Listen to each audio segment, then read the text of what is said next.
Olá, então, parece que foi lançado na mídia alguns nomes aí, né, para ministros do Lula, né, já que ele venceu as eleições, né, infelizmente.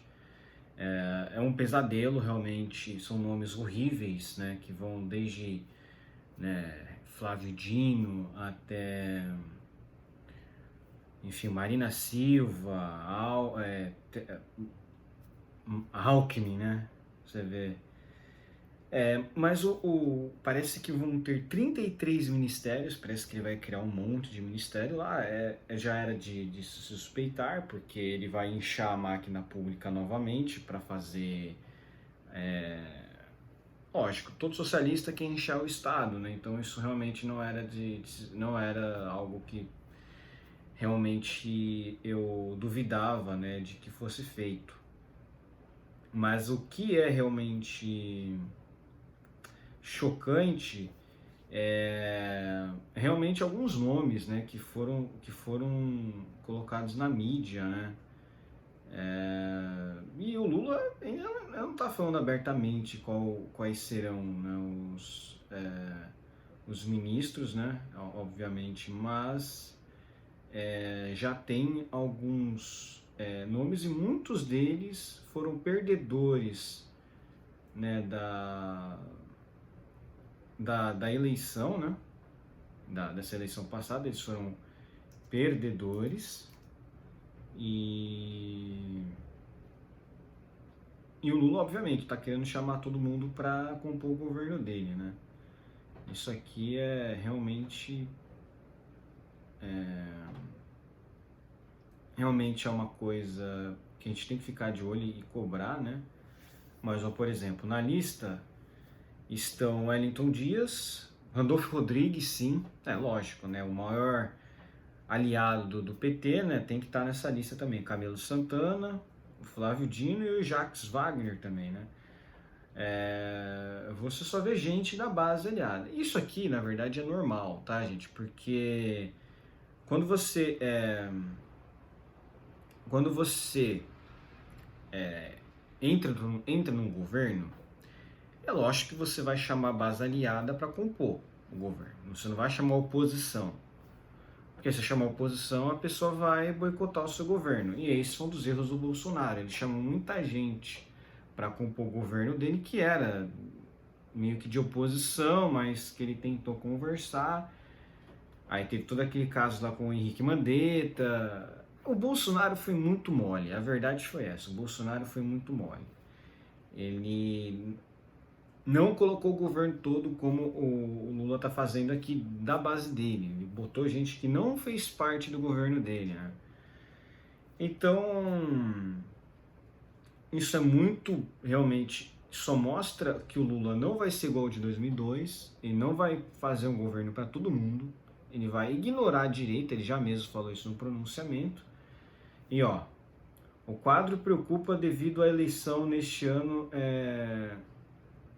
de um grande número de senadores de oposição, que tornou a bancada do PL, partido de Bolsonaro, a maior da Casa Legislativa. Lula terá uma base aliada de apenas 20 dos 81 senadores, aí não vai conseguir aprovar nada.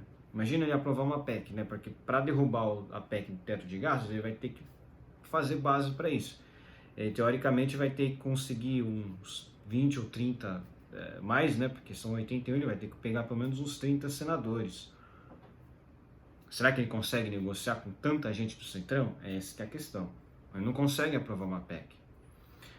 Na Câmara, a base será de 140 deputados federais. Diante desse cenário, ele terá que negociar com partidos como MDB, PSD, União Brasil, PP, Republicanos e até mesmo o PL para garantir maioria no Congresso Nacional e conseguir avançar com as pautas. O PL é aquilo. Ele tem muitos deputados ali que não são todos bolsonaristas ou que sejam de direita. Esse que é o problema. Tem muita gente ali que concorreu pelo PL que não é totalmente de direita. São pessoas que só estavam no partido, enfim. O Republicanos tem bastante gente ali de direita, é verdade. União Brasil era do DEM e o PSL, então você pode dizer ali que muita gente da União Brasil vai fazer sim oposição ao Lula, né? Mas uma fonte da cúpula do PT disse que o presidente eleito pretende analisar o eventual desfalque na bancada do Senado. Dependendo de quem será o suplente do futuro ministro, se pode mudar de campo ou se é uma pessoa que não tem representatividade e a liderança que o titular tem na casa. Ainda segundo interlocutores do petista, nomes como o do os economistas Meirelles e Armínio Fraga poderiam indicar nomes mais jovens que eles e que queiram investir para fazer carreira pública. As mesmas fontes dizem que a estratégia também pode ser colocar um nome mais político, como o Haddad no Ministério da Fazenda, e colocar perfis mais técnicos nas secretarias. Apesar da pressão do PT, Lula já sinalizou que abrirá mão de pelo menos 6 postos de governo para partidos que são considerados a base aliada, como PSB, Rede, PDT, MDB e Avante. Esses partidos aqui são de esquerda, né? Tirando o MDB, né? Então, é aquilo, né? Não tem muito o que falar, é base aliada dele. Então, se ele botar ali, ó, na lista de cotados, a senadora Simone Tebet, cujo mandato se encerra em janeiro, o deputado federal André Janones, né? O ex-governador de São Paulo, Márcio França, derrotado, presidente nacional do PDT, Carlos Lupe, o senador Randolfo Rodrigues, além do vice-presidente eleito Geraldo Alckmin. O Márcio França vai estar. Infelizmente, essa droga vai estar lá, né? Pode ser que esteja, né? A questão é a seguinte, o Lula está numa situação complicada, porque a gente está numa situação que pode rachar a base dele, se ele começar a botar muita gente ali que não seja da base aliada dele para tentar fisgar a gente do Centrão, que aconteceu lá em 2002, 2006, né? Entre 2002 e 2006, o PSOL, que é o Partido Socialismo ou Liberdade, né? Socialismo ou Liberdade, ele foi criado como uma bancada de oposição, quer dizer, bancada que se revoltou com o fato do Lula ter se tornado muito neoliberal, que na verdade não foi isso, né? O Lula, ele só tentou conversar com todo mundo ali, fazer um governo mais, né, para todo mundo. Óbvio, teve um mensalão e todas essas coisas, né? Mas todos os sujeitos que foram indicados lá, a grande maioria realmente, pelos que eu vi, todos são sujeitos que apoiaram Lula nessas eleições. Então, não vejo sendo nem de centro, tirando a Tebet, né, que realmente é lá do Centrão. O mais engraçado é isso, né? Quem é a tchutchuca do Centrão agora, né? Quem é a tchutchuca do Centrão? Mas óbvio, o Lula vai fazer de tudo. Agora, se ele vai ter quórum para fazer tudo o que ele está falando de acabar com o teto de gastos, ele vai ter que aprovar uma PEC. Ele vai ter que aprovar uma PEC, e isso pode ser o grande, né? Pode ser algo que vai realmente destruir, né, o governo dele, a não ser que o STF declare o teto de gasto inconstitucional, que pode ser que eles façam em algum momento, sim. Mas não importa, o STF declara o que eles quiserem como inconstitucional, eles fazem isso tudo na canetada. No atual momento está tendo, não sei se ainda já acabou, mas está tendo a manifestação dos caminhoneiros, né? Não sei qual é realmente a pauta que eles estão pedindo. Eu acho isso muito preocupante, porque tem que ter uma pauta certa. Por exemplo, eu acho que a questão da separação, a questão de aumentar o poder dos estados nesse federalismo, que é horrível esse federalismo que nós temos, isso realmente poderia ser uma coisa boa. Tentar tirar um pouco o poder das mãos do Lula, né? Desconcentrar o poder um pouco dele. Isso foi uma coisa que realmente ficou muito de lado durante o período do Bolsonaro, em que não se falava mais de descentralismo político como se falava antes. Agora, quem sabe, essa pauta do centralismo político pode voltar. Tem coisas acontecendo também aí por fora, né? Várias contas sendo derrubadas no Instagram. Parece que o YouTube vai atualizar os termos da comunidade em relação às eleições aí do Brasil. Ou seja, já estão começando ali a movimentar algo ali no sentido de censurar a mídia social, né? A gente fala como isso é importante, a gente ficar atento, né? É importante ficar atento a isso, mas, por exemplo, alguns analistas, por exemplo, de opinião, ou que realmente fazem um trabalho de analisar como é que está a situação política do Brasil, eles estão começando já a apagar vídeos do YouTube justamente por medo de repressão, né? Medo de censura, medo do canal ser censurado. Então, realmente, eu não sei como é que vai ficar daqui para frente. Isso é algo muito grave, porque isso é censura, né? Isso é censura de todas as formas, porque não está vindo do setor privado, isso está vindo de uma comunicação do judiciário brasileiro com o setor privado, isso é censura sem menor dúvida. Não é igual nos Estados Unidos, que uma empresa privada vai lá e bane uma pessoa por algum comentário que ela faz. Não. Realmente é o Estado decidindo quem pode falar ou não dentro da rede social, porque a rede social hoje em dia ela dá muita voz. E aquilo que eu já falei em outros vídeos, a mídia tradicional ela tem um interesse no enfraquecimento das mídias sociais. Com o enfraquecimento das mídias sociais, o poder volta a ser concentrado nas mídias convencionais, nas grandes mídias, na mídia tradicional, e isso aumenta o poder deles. O que enfraqueceu o poder deles nos últimos 8 anos, nos últimos 6 anos, foi justamente a internet. Então isso quebra um pouco dessa... né, o fato de estar tendo tudo isso quebra um pouco da direita, isso destrói a direita, o cenário da direita no Brasil. E esse é um dos motivos de que eu acho sim que essa eleição, ela de certa forma ou de outra, pela interferência do Poder Judiciário, ela não tem tanta lisura, não foi uma eleição justa. Porque o TSE lutou para censurar a Jovem Pan, o TSE lutou para censurar o Brasil Paralelo, o TSE fez tudo de possível para tentar ajudar o Lula, e mesmo assim ele só ganhou em uma região. Ele só ganhou em uma região, e isso é uma coisa muito grave, né? Não acho que intervenção federal, intervenção militar, isso aí nunca foi algo que eu tive na minha cabeça, nunca confiei nos militares.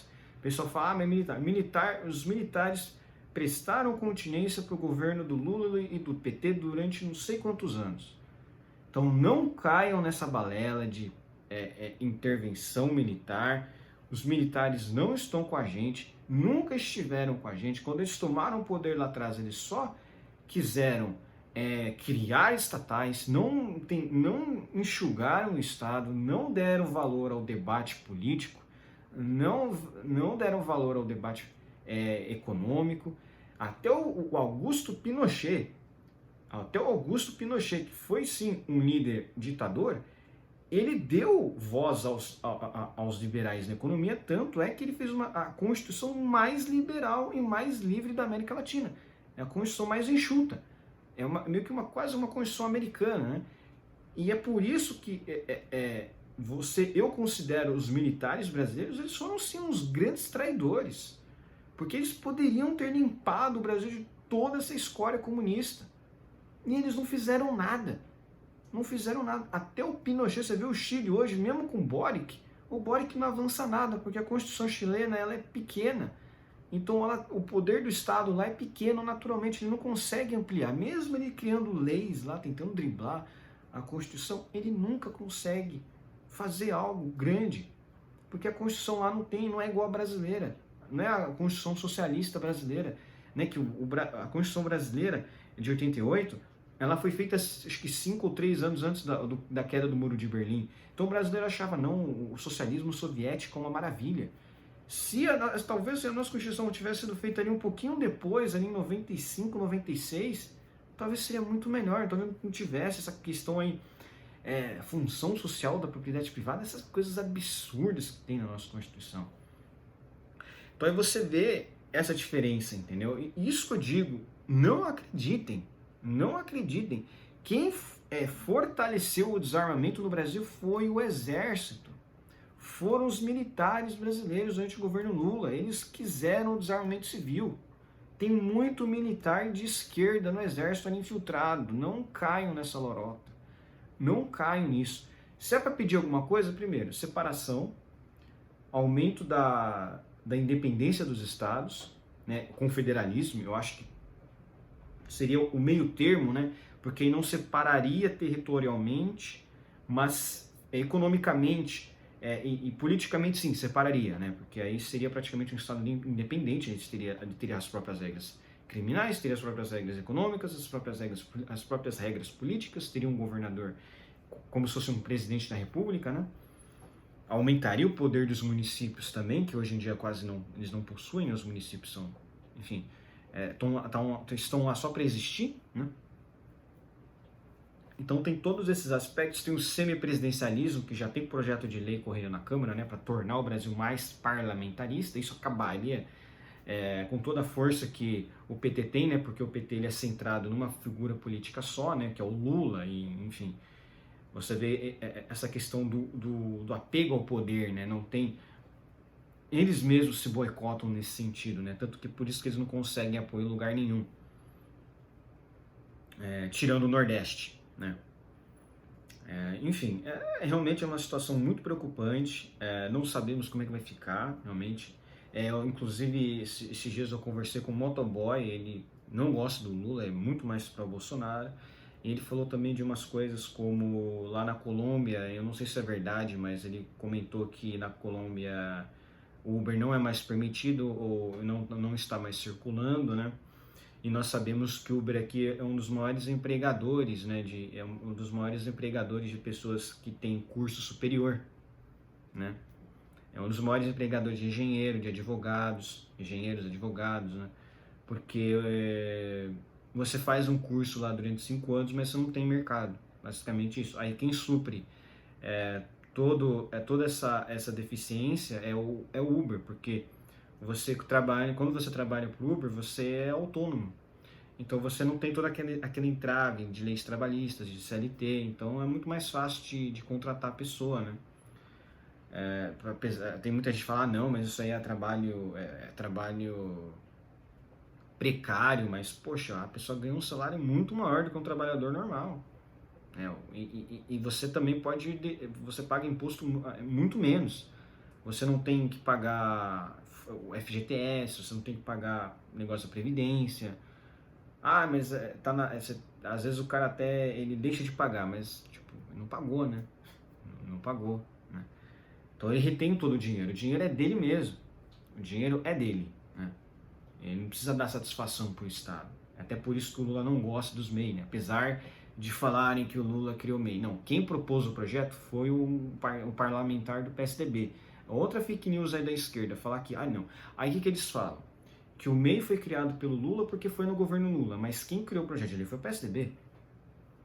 É a mesma coisa se pega um cara da oposição, cria uma coisa boa no governo Bolsonaro, e a gente fala, não, foi no governo Bolsonaro. Não, uma coisa não tem a ver com a outra. Não foi ele, foi um parlamentar de oposição que criou. E mesmo assim, já tinham leis regendo, já tinham leis versando, né, discutindo, né, falando sobre o MEI. Não foi a única vez que isso foi falado, né? Então, assim, e o Lula odeia o MEI justamente por conta dessas questões, né, dele ser mais independente, dele não depender do Estado, e ele é muito mais também, então ele não quer realmente estar dentro da CLT, né? O cara que às vezes quer ser pessoa jurídica, ele não quer ser carteira assinada, né? E acaba ganhando muito mais.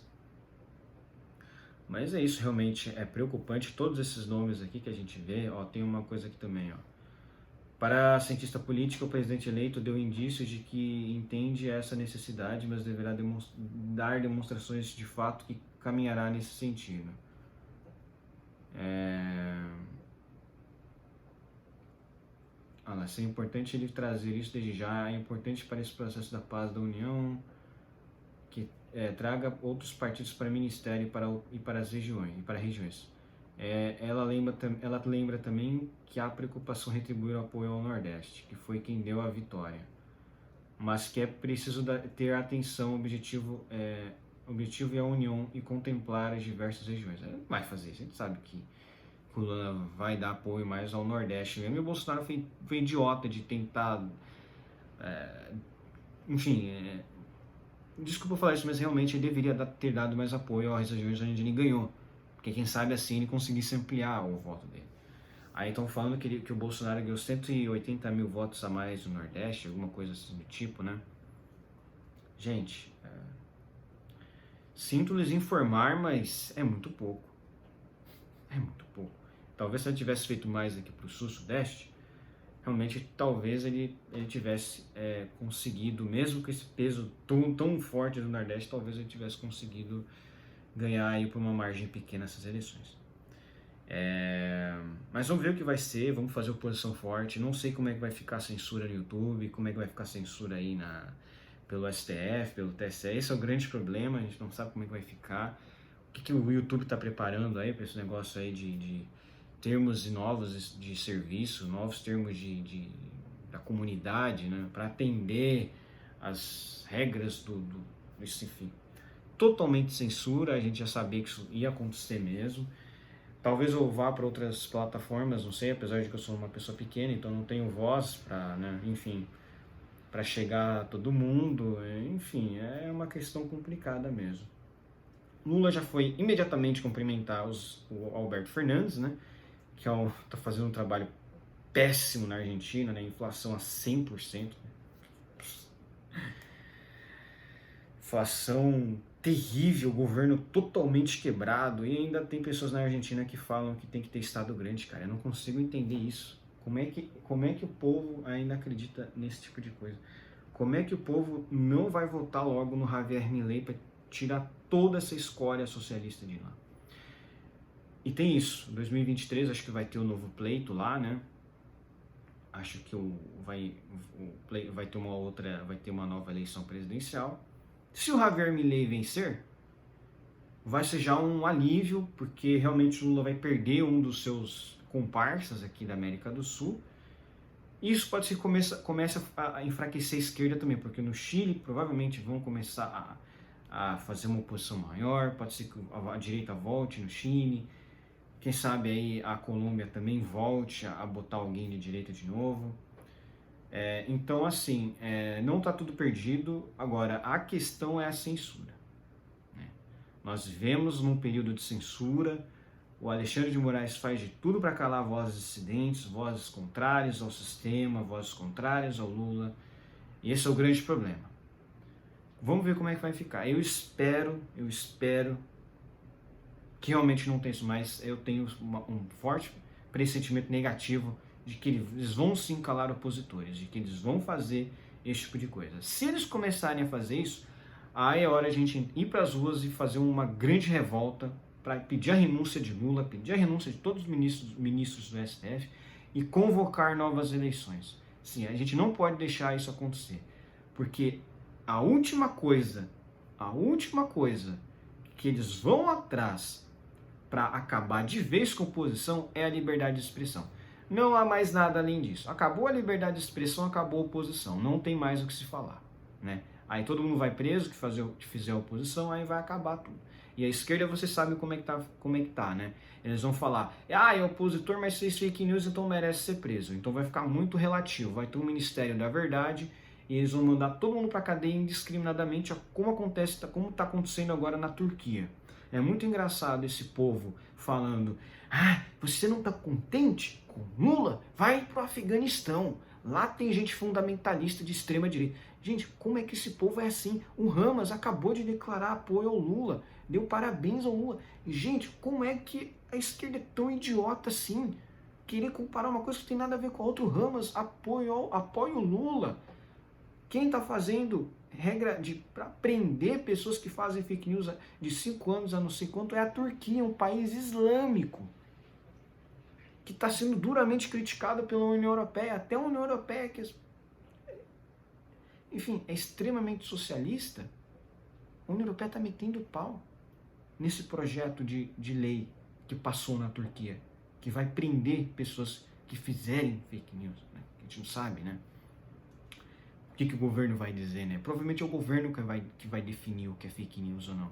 Imagina esse perigo. É a mesma coisa o TSE falando que o Lula é inocente. O Lula não é inocente. Então, imagina, prender quem fizer fake news não pode dizer que o Lula é ladrão. Pessoas sendo presas porque vão falar que o Lula é ladrão. Então é isso, inscrevam-se, curtam o meu vídeo, comentem aqui embaixo, compartilhem.